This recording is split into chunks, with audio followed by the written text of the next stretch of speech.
Back to the voicemail of Truth and Reason.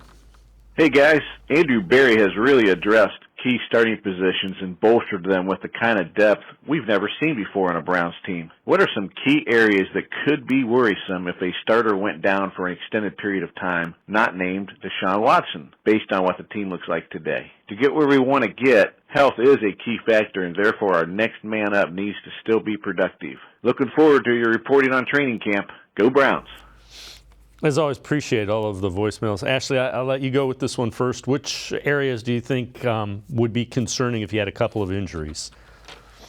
Yeah, I mean, I think one is an area we saw last year where things got a little bit concerning with a couple of injuries, which is linebacker. But, I think it's so interesting because the linebackers in this scheme are used pretty differently.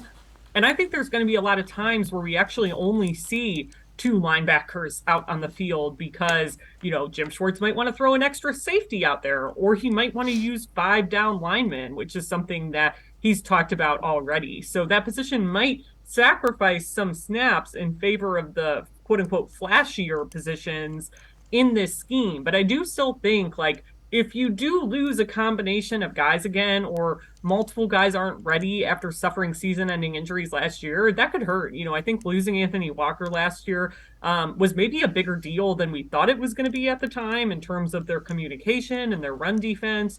I think JOK needs to stay healthy this year. I think Taki needs to have a key rehab, that he's not suffering longer than they expected, that he's not out longer than they anticipate, that he's able to come back in that September-October range after tearing his ACL.